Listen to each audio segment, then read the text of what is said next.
우리가 3년 만에 진행을 했습니다. 약 2박 3일의 여름 수련회가 하나님 안에서, 은혜 안에서 잘 마쳤습니다. 그러나 여러분 기억해야 될 것은 수련회가 마친 것이지 하나님과의 동행, 하나님과의 훈련은 이제 본격적으로 시작된 것입니다.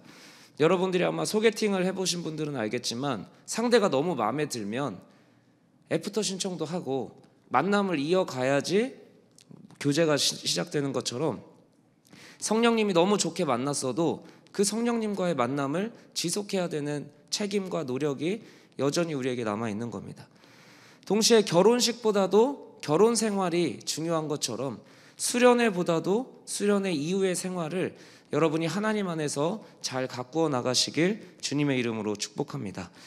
우리가 바디 프로필이라는 주제로 여름 수련회를 진행했는데 바디 프로필을 할 때 유의해야 되는 점이 뭐냐면요, 단기간에 변화를 일으키다 보니까 본질을 잃어버리고 오히려 요요 현상이 찾아오거나 이전보다 더 망가지는 경우가 종종 있다라고 합니다.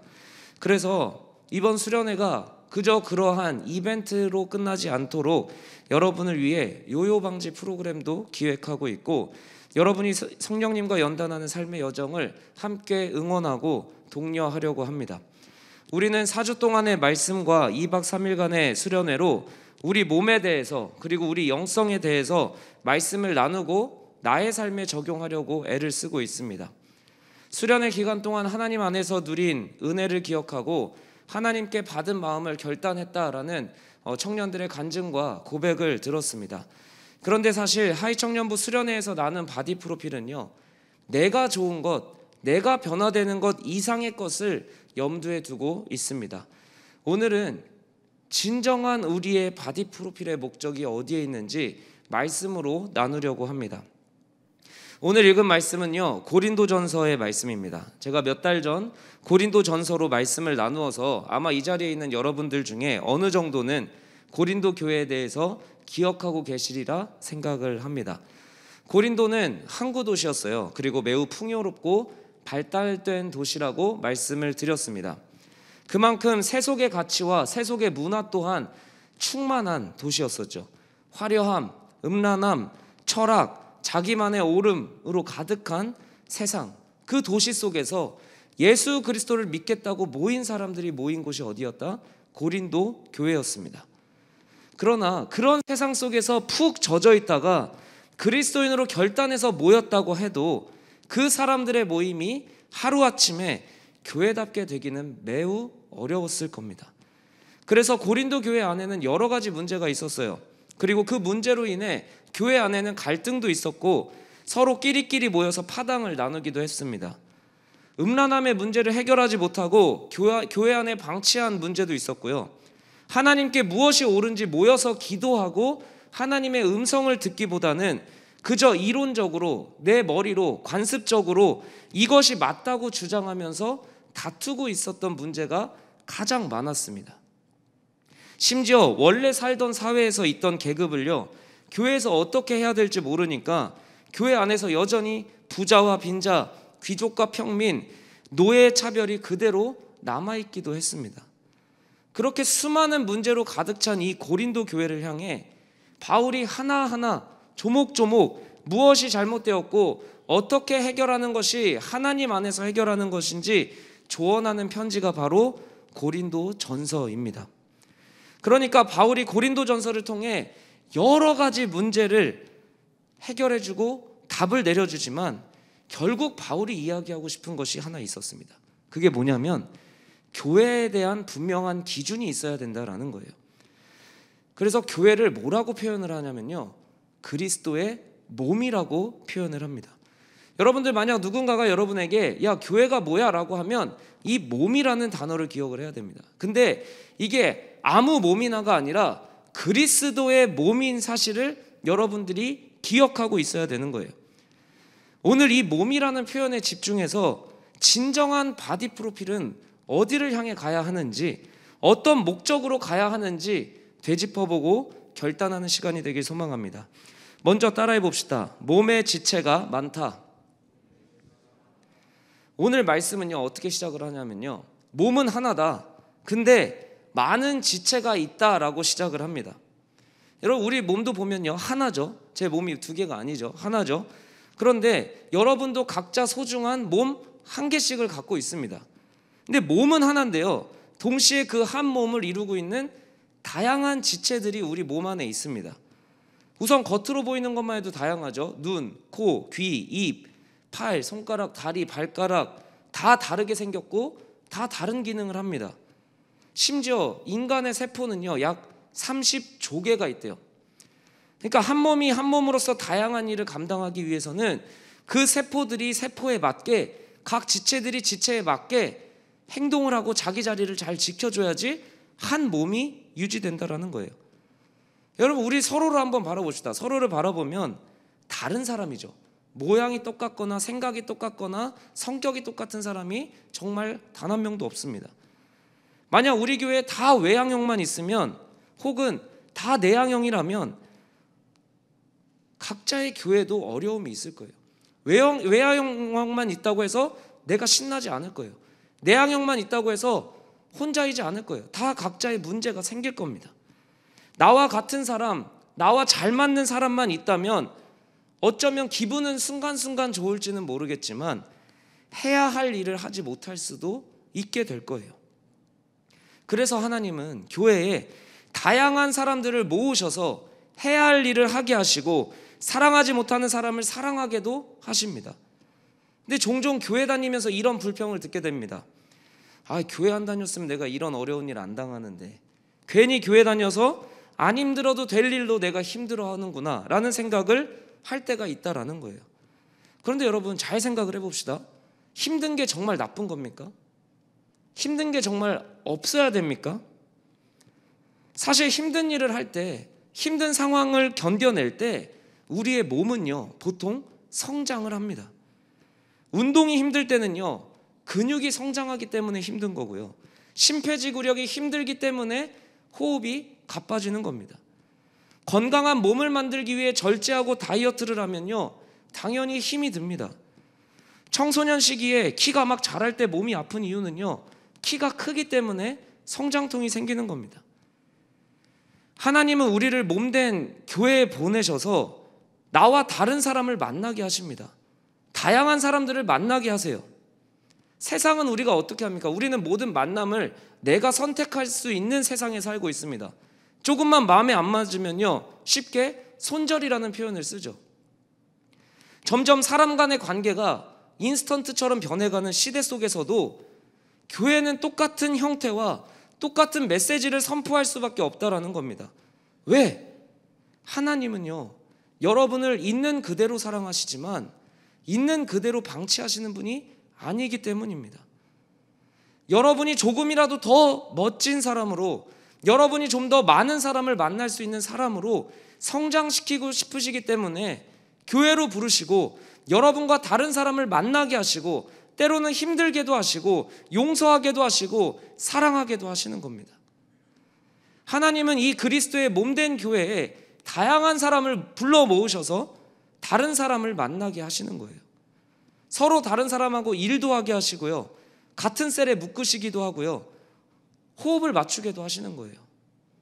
나 혼자 살면 편한 거 아닌가 생각이 드는데 편한 게 전부는 아니기에 하나님은 불편하더라도 성장할 수 있는 그리스도의 몸된 교회에 모이라고 말씀을 하시는 겁니다. 그래서 하나님은 교회에 있는 그의 선택된 백성들에게 먼저 알려주시는 겁니다. 교회에 너와 다른 사람이 있지, 교회에 너와 맞지 않는 사람도 있지. 그런데 너가 틀렸다고 생각하는 그 사람도, 너와 안 맞는다고 생각되는 그 사람도 다른 지체로 내 안에 속한 몸이야, 한 몸이야 라고 알려주시는 거예요. 여러분 교회에 나온다라는 거는요 내가 복받기 위해서 나오는 것도 있겠지만 우리는 먼저 교인으로서, 하나님의 선택된 사람으로서 이거 하나는 인정하고 신앙생활을 해야 된다라는 겁니다. 교회에는 분명 나와 다른 사람이 있다, 그래서 힘들 수 있다, 이걸 인정하고 신앙생활을 해야 하는 거예요. 왜냐하면 교회는요 내가 선택하는 사람들이 모인 곳이 아니라 하나님이 선택한 사람들이 모이는 곳이기 때문입니다. 그래서 하나님이 선택한 사람들이 모여서 함께 성장하는 곳이기 때문에 우리는 가장 먼저 이걸 인정해야 되는 거예요. 나와 다른 사람이 있다. 그래서 힘들 수 있다. 그게 교회인 겁니다. 여러분, 하이청년부가 서로의 다름을 인정하고 그래서 힘들어도 함께 성장하는 공동체가 되길 주님의 이름으로 축복합니다. 바디 프로필에서 기억해야 할 두 번째입니다. 따라해 봅시다. 많은 지체가 한 몸이다. 여러분, 우리는 바디 프로필이라는 주제로 4주간의 말씀과 수련회를 통해 나의 몸과 나의 영성을 가꾸어야 함을 나누었습니다. 분명 교회가 건강해지려면요, 한 명 한 명이 건강하면 너무 좋죠. 그런데 여러분, 우리가 잊지 말아야 될 건 뭐였죠? 교회는 그리스도의 몸이라는 사실입니다. 근데 제가 이번에 몸에 대해서 공부를 하면서 전혀 몰랐던 사실을 배우게 되었습니다. 제가 생물학에 대해서는 거의 초보적인 지식이라 혹여 잘못된 부분이 있다면 생물학 전문가가 되시면 저한테 꼭 잘못된 부분을 알려주시면 좋겠습니다. 제가 한번 공부를 해보니까 우리는 단세포 생물이 아니죠. 다세포 생물입니다. 근데 다세포 생물이 생명을 유지하려면요, 반드시 무슨 일이 있어야 되냐면요, 우리 몸에 있는 세포들이 죽어야 됩니다. 때가 되면 세포들이 죽어야 우리가 건강한 몸을 유지하고 생명을 유지할 수 있다라는 거예요. 한 개의 세포 하나하나가 각자가 다 살아남는 것이 우리의 몸이 사는 게 아니라요, 세포 하나하나가 죽어야 될 때를 알고 죽을 때 우리의 몸이 유지된다라는 겁니다. 그래서 세포가 노화되면요, 스스로 죽음을 선택하기도 하고요, 호르몬이나 바이러스나 방사선 등 다양한 외부 자극으로 세포가 비정상이 되면요, 그 세포는 또 죽어야 된다라고 합니다. 우리 몸은 알게 모르게 오래된 세포는 죽고요, 새로운 세포가 그 자리를 채우면서 건강한 몸으로 살아나가는 겁니다. 건강한 몸이 되려면 죽음이 꼭 필요하다라는 아주 아이러니함을 배우게 되었습니다. 근데요, 새롭게 알게 된 사실이 뭐였냐면, 우리 몸의 세포들이요, 우리가 다세포라고 했잖아요. 근데 그 세포들이 단세포였을 때의 기억을 갖고 있다라는 사실입니다. 근데 만약에 이 세포 하나하나가 자기가 단세포로서 남으려고 죽지 않으면요, 그 세포가 무슨 세포로 변하는지 아세요? 죽어야 된다고 했잖아요. 세포가 안 죽으면요, 그 세포가 암세포가 된다라고 이야기를 합니다. 각 세포가 죽어야 될 때 죽지 않고 독단적으로 나만 잘 되면 돼 라고 하기 시작하면 그 세포가 암세포가 된다라는 사실입니다. 단세포적인 성격이 강해진 세포가 곧 암세포라는 사실이에요. 그리고 그 암적인 세포들이 무한정으로 증식해서 나의 장기를 장악하고 나의 몸을 지배하기 시작하면 단세포들은 증식하는데 내 몸이 죽는다라는 사실입니다. 정상적인 세포라면요, 몸이 세포 사멸 명령, 세포 보고 죽으라고 명령을 하면 그냥 죽는데요. 왜? 이유를 묻지 않고 죽는 이유는 몸이 살기 때문입니다. 그래야 신체 기능이 제대로 유지되기 때문에 세포들은 기꺼이 죽음으로 간다라는 거예요. 그러나 뇌의 신경세포는 거의 세포 분열이 일어나지 않는다라고 합니다. 그래서 저는 다시 한번 성경이 이야기하는 이 예수 그리스도의 몸된 교회라는 게 너무 와닿더라고요. 교회가 몸이라는 거는요, 머리는 예수 그리스도라는 거예요. 근데 우리의 뇌의 신경세포는 세포 분열을 거의 일어나지 않는다라고 합니다. 결국 교회의 머리 대신 예수 그리스도는 변하지 않고 있어야 하지만, 진리로 계셔야 하지만, 그의 몸된 교회는 끊임없이 예수님이 가르쳐 주신 것처럼 내가 사는 것보다는 내가 죽어서 몸이 사는 길을 선택해야 된다라는 거예요. 그래서 교회에 모인 사람들은 서로를 위해 용납하고 용서하는, 내 자존심이 죽고 내 오름이 때로는 죽어가는 그 삶을 살아낼 때 그리스도의 몸된 교회가 살아난다라는 사실입니다. 여러분, 우리는 바디 프로필이라는 주제로 말씀을 나누면서 끊임없이 하나님이 우리에게 몸을 주셨다는 사실을 기억해야 한다라고 했습니다. 그런데 놀랍게도 우리 몸에, 우리도 알게 모르게 이 몸에 하나님 나라의 신비가 숨겨져 있었던 겁니다. 죽어야 사는 겁니다. 지금 내가 죽는 것 같지만 내가 죽어야 우리가 살게 된다라는 사실이죠.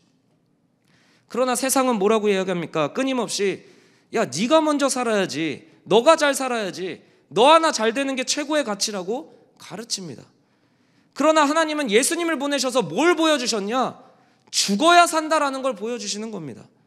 죽는 모습을 직접 보여주시고 그 예수를 따라 살아갈 때 그게 죽음으로 끝나는 게 아니라 영원한 삶으로 연결될 수 있다라는 그 희망을 보여주신 게 예수님의 삶입니다. 결국 점점 나만 잘 되면 돼, 나만 잘 살면 돼라는 가치가 이 세상에 퍼질수록 마치 우리 몸속에 단세포의 성향이 강해진 암세포들이 퍼져가는, 그래서 모두가 죽을 수밖에 없는 세상이 되어갈 수밖에 없다라는 겁니다. 그러나 하나님은 이 교회를 예수 그리스도의 몸이라고 가르치시면서 너희가 죽는 방법을 훈련해야 된다고, 그래야 전체가 살고 너희도 살 수 있다고 그 사실을 말씀해 주시는 겁니다. 여러분, 하나님은 우리 모두가 제대로 사는 법, 진짜 잘 사는 법을 알려주시는 분입니다. 세상은 나중에 죽든 뭐하든 지금 네가 잘 살아라, 그게 최고의 가치다라고 이야기하지만 내가 사는 것이 결국 모두가 죽는 길이라면 그 길은 사망의 길일 수밖에 없는 거죠. 2022년 하이청년부가 진행한 바디 프로필은 여러분 개인이 잘 사는 인생을 다짐하고 결단하는 것이 전부가 아니었습니다. 우리는 수련회 기간 몸을 움직였습니다. 서로를 알아가고 성령 안에서 교제하기를 애썼습니다. 하나님이 주신 최고의 기회로 생각하며 시간을 인정하고 최선을 다해 예배하는 모습을 서로 보았습니다. 우리 각자가 최선을 다해야 잘 살아야 하죠. 그러나 잊지 말아야 되는 것은 그리스도의 몸된 교회가 살아야 내가 산다라는 사실입니다. 우리는 그리스도의 몸에 속한 지체들입니다. 내가 건강하게 그리고 맡겨진 일을 최선을 다해야 하되 동시에 용서해야 될 때, 내 자존심을 죽여야 할 때 죽는 것이 진짜 잘 사는 인생이라는 사실입니다. 여러분이 잊지 않았으면 좋겠습니다. 교회는 그리스도의 몸입니다. 그리스도의 몸의 지체로서 우리는 서로를 위해 기꺼이 양보하고 용서하고 사랑하고 손해보는, 그래서 우리 모두가 잘 사는 공동체를 살아내야 되는 책임이 있는 겁니다. 죽기까지 하나님을 사랑해 본 사람만 죽기까지 사랑하시는 하나님의 사랑을 경험할 수 있는 겁니다. 죽기까지 하나님 말씀에 순종해 본 사람만 죽기까지 날 책임지시는 예수님을 경험할 수 있는 거예요. 남이 어떻게 되든 남이 나 때문에 힘든지 괴로운지는 모른 채 그저 나 힘든 것만, 내가 괴로운 것만 집중하면 어느새 나도 모르는 사이에 예수 그리스도의 몸에 암덩어리 같은 역할을 하고 있을지 모른다는 사실이에요. 하나님은 우리에게 몸을 주셨습니다. 그리고 그 몸의 질서를 통해 우리에게 알려주십니다. 너희는 서로 다 다르다, 너무 다양하다, 그러나 너희는 또 내 안에서 한 몸이다. 죽어야 될 때 죽어야 우리 모두가 사는 것이다 알려주시는 겁니다. 결국 교회에서 진행해야 할 바디 프로필은 내 몸, 내 건강을 넘어서서 예수 그리스도의 몸, 곧 교회가 건강해지는 바디 프로필을 향해 가야 하는 겁니다. 바디 프로필, 나의 건강한 삶뿐만 아니라 예수님을 닮아 희생하고 사랑하고 용서해서 내가 속한 공동체가 그리스도의 몸으로 건강해질 수 있도록 함께하는 우리 모두가 되길 주님의 이름으로 축복합니다.